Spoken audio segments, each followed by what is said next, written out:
our show on Monday, Will Hall brought us an update on a Second Life project underway at Clemson University. Today we'll hear a discussion with 3 other participants in the project. I'm joined today by Dr. Sheila Backman, Yuchih Huang, and James Nampushi from Clemson University's Department of Parks, Recreation, and Tourism Management. Welcome to your day. Thank you very much. Thank you very much. Dr. Backman, I'll begin with you. How did you become involved with this project? Well, my background is in marketing and travel and tourism, and I've been interested in word-of-mouth communications and how it's used to promote the travel and tourism industry. And we know that in our research that people believe people more than they believe a lot of advertising. So when I started looking at e-communication in chat rooms, and then that led to wondering if tourists would go to virtual worlds and if the people who were residents of virtual worlds would influence other people in their decision-making and where to go in travel and tourism. So that's how I first got interested in, because I think it has a potential to be a place where people will go look for information about destinations that they may have an interest in. I think it's going to go beyond the web, like our web is becoming so interactive now that just the very static stuff, I think the next generations who are used to playing, multiplayer games are going to look for some other source of information. Okay, talk a little bit about your role in the project, what you've done throughout the project. I see what I've done throughout the project is be more of the person who brought everybody together. I knew that Yuchih had an interest in it, and last summer before we went to the actual site, I had talked to James about using Second Life as a way of doing personnel training for tour guides. So my role over the course of the summer, we took a lot of photographs when we visited the Maasai Mara. We had contacted or had been in discussion with Dr. Holmovic through Yuchih's contact, and he graciously volunteered his class to work and build the site for us in Second Life. So although I haven't done any of the actual construction work, I've kind of been able to bring people together with the skills who've been able to do the job. Yuchih, how did you become involved with the project? My research interest area is in the information technology and the travel and tourism, and I'm specific looking at how the virtual environment, the virtual experience influence on people's travel decision making. So when I first get into the virtual world and I look at their great potential for the virtual world of the Second Life in the travel and tourism industry, because I have seen the travel and tourism industry apply the Second Life to promote their destination, but now all of them have familiar with the media to promote their tourism destination. And in this semester, I have worked with Dr. Holmovic to begin on this project. What was your previous experience with Second Life prior to beginning this project? I have taken the class with Dr. Holmovic and Dr. Sean William at Clemson University, and they also incorporate the Second Life and the virtual worlds as for the visual communication and for the information design. So I took the class from there, and I get some experience to learn some skill, how to build, how to navigate in the Second Life. So I learned some skill from both two classes.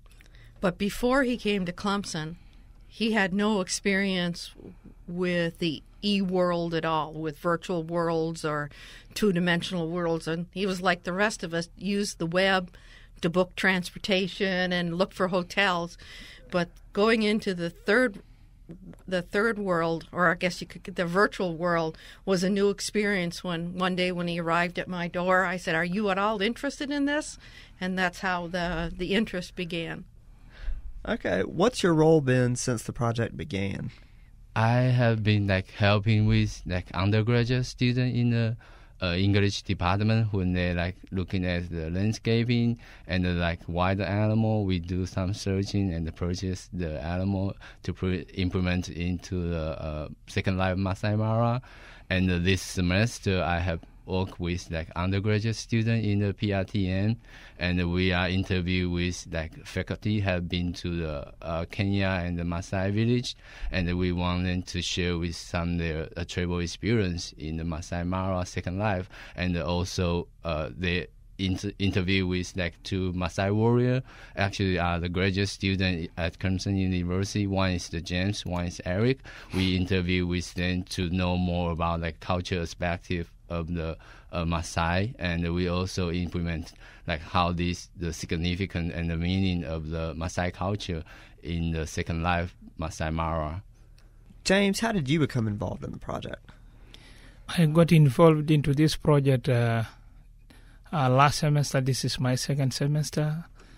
Well, Dr. Sheila Backman brought me on board, and I had an interest because I have a background. My background as a tour guide was I felt it was good because she brought me on board to build an island, to buy an island where we could build Beska Maasai Mara, and as with the experience of tour guiding, we had the idea of constructing the island, building an eco-lodge in the island where we will have tour guiding. And so in future, when we finish the project, we will develop a training module or syllabus for tour guide training in Second Life.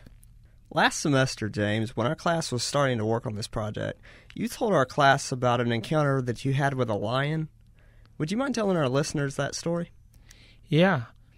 I personally respect the lions, and I have that experience with a lion, facing the lion with a spear, no rifle, and a sword. And we set out in the morning because the previous night the lions came and jumped into the village and killed 7 cows. So the lions had to pay and they had to realize that cows are off limit. They are not supposed to eat the cows because they are our source of livelihood, they are our food, and they have plenty of wildlife. The wildebeests, the giraffes, the gazelles, the impalas, and the zebras. So the lions crossed their border into our own life. That was one reason for killing and for disciplining the lions. The second reason for fighting the lions as a Maasai warrior was to acquire the lion mane, the lion mane, and the tail for the graduation. And before you even acquire that, your bravery, your courage, your skill, and endurance has to be tested to become a warrior and to be honored as a warrior. So I had to prove my bravery and courage to face the lion, kill him, get the mane and the tail for graduation, to graduate in our graduation, the warriors' graduation ceremony, and of course gain the honor to become the most honored warrior in the Maasai tribe in my age group. Okay. So when I killed it, I almost lost my life. I sustained injuries on my right hand, and I had a big scar on my left leg, and the lion teared my belly, and the intestines were hanging out, and I felt I lost consciousness. For 6 months, I was nursing wounds and being treated in the wilderness in a cave by use of plant medicine. I never went to hospital. There was no clinic anywhere.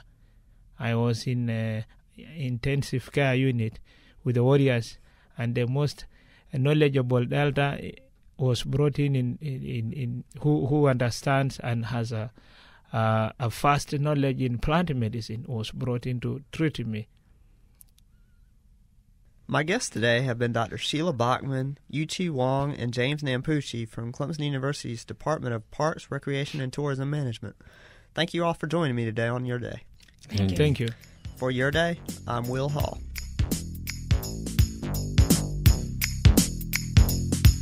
You can find links to more information about the experience of James Nampushi, the new partnership between Clemson and Nairobi University College of Kenya, and to the earlier conversations about the Second Life Maasai Mara project at our website, yourday.clemson.edu.